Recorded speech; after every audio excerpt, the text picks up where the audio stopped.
Thank you very much, President Macron.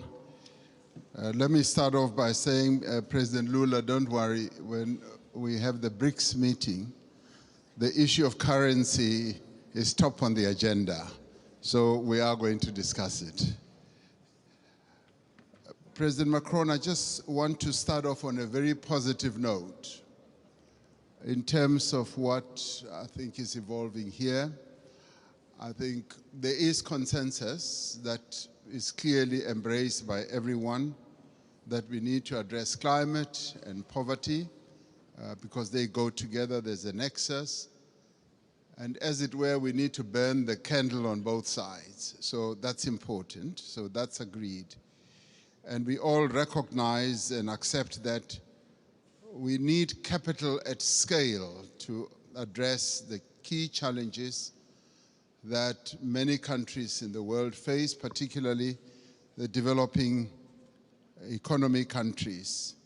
And we also would be agreed that there needs to be more cooperation and coordination between your development banks, multilateral development banks, and the private sector. There needs to be coordination so that there is no fragmentation, which you kept talking about. But I think what is important to many of us is that there should be solid consensus on the reform of the financial architecture of the world. Because without that reform, the dreams and the objectives that we have to address our challenges will not be realized. And those reforms need to touch on a whole range of issues. Mr. Mo Ibrahim yesterday even spoke about something that we may think is insignificant, that the boards of directors of your multilateral institutions are not made up of independent directors. They are largely internal people or shareholders. So that in itself, for us, it's an important reform. We also need to look at the distribution of the special drawing rights. I find it a bit difficult to be told that this is set in the rules and it will forever be like that, and that it's either you get 0 or you get 34 billion. In our view, this is not a zero-sum game.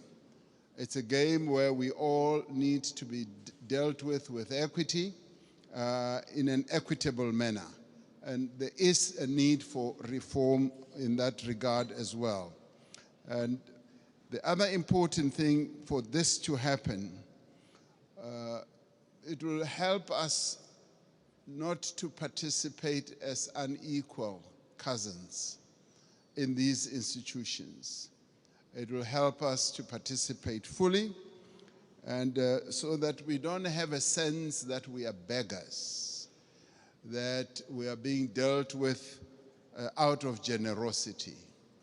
I think it's important in the new era that the world is in now that there should be a good measure of equality among sovereign nations. You know, recently, 7 African countries decided to go and put a call for peace to Ukraine and to Russia. And we raised a number of issues. Zambia was represented, Comoros was represented, Republic of Congo was represented, Senegal was represented, Uganda, as well as South Africa. So we were all represented, and Egypt as well. So we were all at one, that even as we were going to address an issue of the war which has had a negative impact on the African continent, which is the rise in prices for food, rise in prices for fertilizers, we were clear that we are not going there as beggars. We are not going to ask for a favor to both Ukraine and Russia. We were going there to say, open up the Black Sea Channel so that the grains and the fertilizers should go into the world market. So we were not on a begging mission, even as We are in great need as a continent and all that. That should go to demonstrate that Africa should never be seen as a continent that needs generosity. We want to be treated as equals. Even in the multilateral institutions, we want to be treated as equals. And if our equity is at a low ebb, there must be ways in which that can be addressed. To us, this is very important. Our sovereignty is one of the things that we hold on dearly to. And we demonstrated that very clearly to both President Zelensky and to President Putin when it came to this issue. Even as there were suggestions that, yes, we can donate this, we can donate that, we said, we want you to release these grains and fertilizers to the world market so that the world can trade in these commodities and other issues we can handle in a different way. I wanted to make that point so that it should be understood where Africa has evolved up to. We want to be key players on the world stage, want to be key players even in the financial markets and in the MDBs. Now, these are the positive things. I do, Mr. President Macron, want us to address another issue which to us is a bit of a negative. You will have heard President Sisi talking about the 100 billion that was promised in Paris. President Sassou Nguesso yesterday as well also spoke about it at the dinner. Now, there is that issue that a number of the commitments that have been made have not really been fully lived up to. But before I get into details, let me immediately say that we recognize the many initiatives that have been put on the table, and a number of countries here have done so. Germany has gone out of the way to put a number of initiatives, and the US has also done a number of things. But there have been times when we felt like we were beggars. I played a key role as chair of the African Union during the COVID period. We felt like we were beggars when it came to vaccine availability, when we felt we needed access to vaccines, and the Northern Hemisphere countries had bought all the vaccines in the world, and they were hogging them. And they didn't want to release them at the time when we needed them most. And we felt like we were begging. And at times it felt like they would just be droppings from the table, that yes, we will give you that and that. And let me tell you something that generated a lot of resentment. We resented that, and it got worse when we said we want to manufacture our own vaccines. And when we went to the WTO, there was a lot of resistance, enormous resistance. And we kept saying, what is more important, life or profits by your big pharmaceutical companies? And that too, I must tell you now, generated and deepened that disappointment and resentment on our part, because we felt like life in the Northern Hemisphere is much more important than life in the Global South. And these are issues that need to be addressed. And I'm glad that we are all seated here like this, because we've got to get to the heart of these matters and address them. Now, I come to promises that have been made. And Chancellor Scholz was saying, we've got to walk the talk. Yes, we want to see the talk being walked. President Sassou Nguesso yesterday said at the dinner, $100 billion was promised per year. And he was saying, I've never seen that. And many of us will testify that that $100 billion has never really been made available. And this should stand out as something that needs to be addressed. Because sometimes we sit at conferences like this and say, yes, we'll make this available, and we believe you. We believe you, but now the tire must hit the tar. We must now see action flowing from that. Now, I want to then talk about something very practical.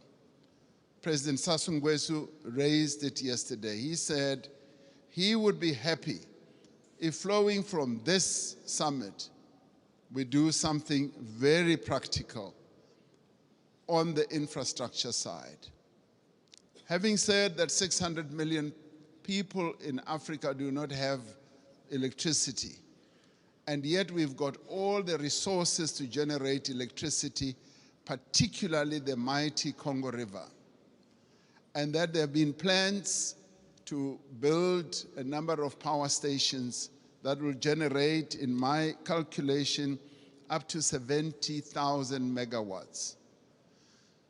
And he said, and I want to speak in support of this proposal, that to prove that these summits are not summits where we just talk, flowing from the Paris COP as well as others, let us now put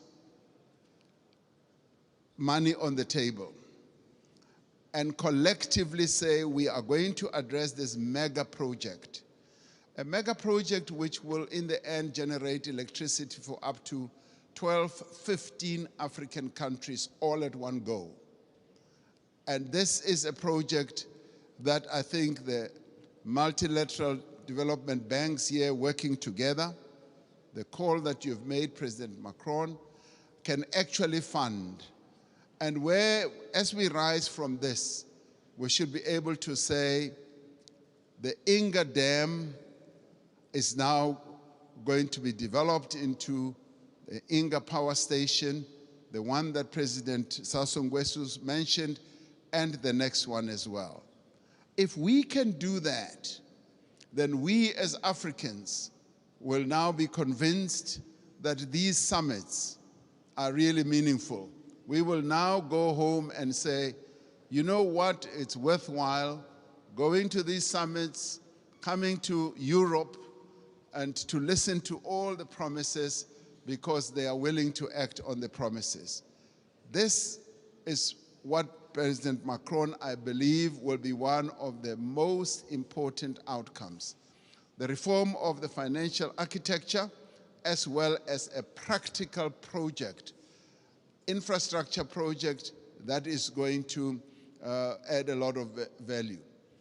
President Sisi and I have been talking about a railway from Cape Town to Cairo for years. We will leave that for the next summit, but the one on generating electricity and building power stations on the Inga Dam is the most important, that is immediate, that I believe needs to be addressed now. Let's get that done, and then we will be convinced that you are serious with the promises that you make. Thank you.